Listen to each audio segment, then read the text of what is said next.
Buenas tardes, doctora y compañeros. Nosotros vamos a hablar acerca de la apendicitis aguda.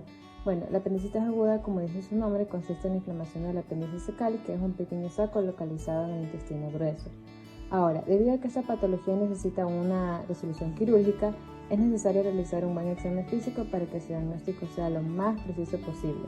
En cuanto a la palpación, lo más característico es la presencia de dolor en el punto de McBurney.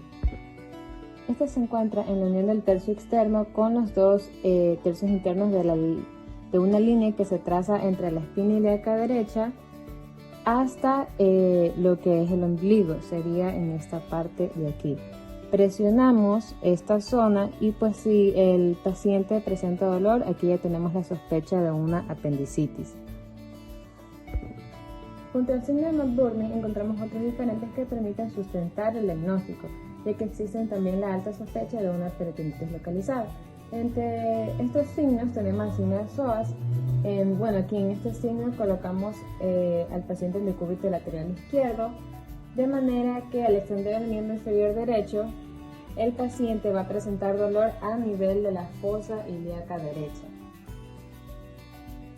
Otro signo que tenemos es el signo de psoas, o también denominado signo de Meltzer-Lampichi. En este signo colocamos una mano en la rodilla y la otra mano en lo que es la fosa ilíaca derecha.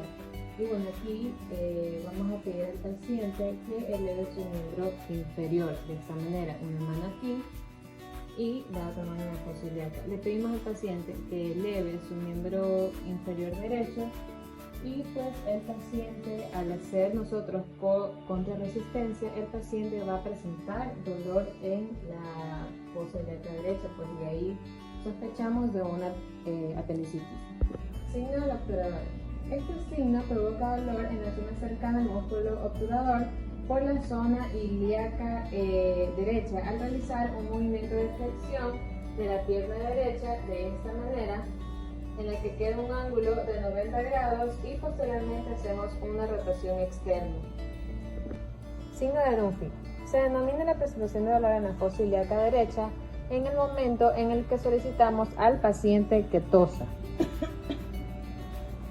Signo de Plumber o de rebote. En este signo vamos a hacer compresión en la fosa ilíaca derecha y en el instante de la descompresión el paciente va a presentar dolor en esta zona.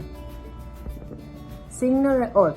Bueno, en ese signo simplemente le solicitamos al paciente que se coloque en decúbito lateral izquierdo y pues esta posición simplemente va a despertar una sensación dolorosa como estiramiento del abdomen, específicamente en la fosa ilíaca derecha, indicándonos pues así la presencia de apendicitis.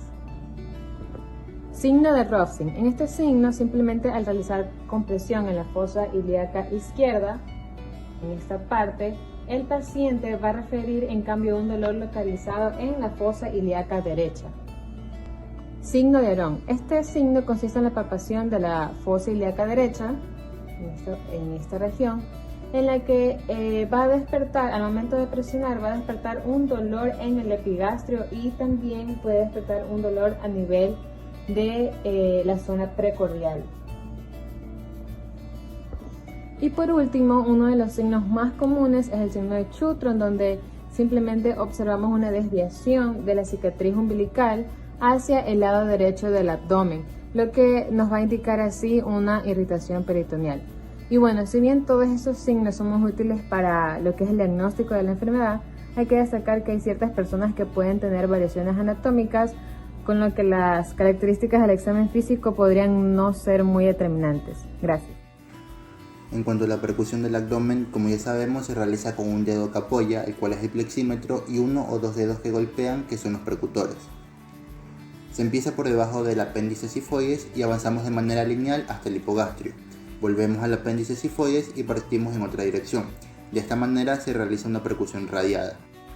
El ruido típicamente va a ser timpánico por la presencia de aire en estómago e intestinos y se va a oír matidez sobre los órganos y masas sólidas. Realizamos la percusión en todos los cuadrantes buscando áreas de dolor, lo cual puede ser muy útil en la demostración de signos peritoneales.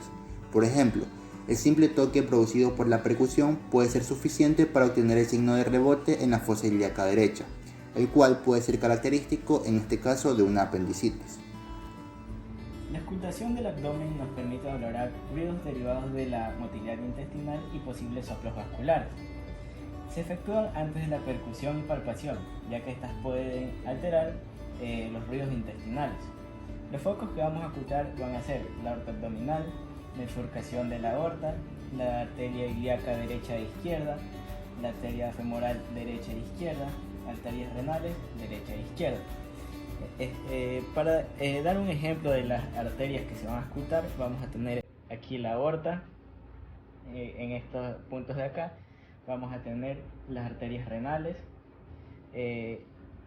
a los extremos derecho e izquierdo del ombligo vamos a tener las arterias ilíacas, y en estos puntos de aquí vamos a tener las arterias femorales.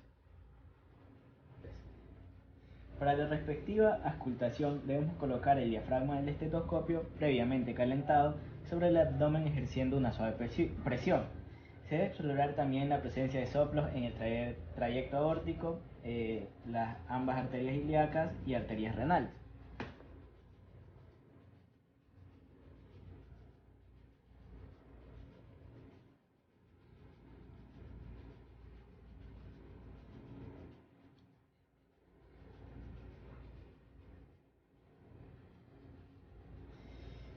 En condiciones normales, la auscultación del abdomen solo va a revelar la presencia de ruidos hidroaéreos. La comprobación de su ausencia o exacerbación tiene una suma importancia semiológica en la patología intestinal.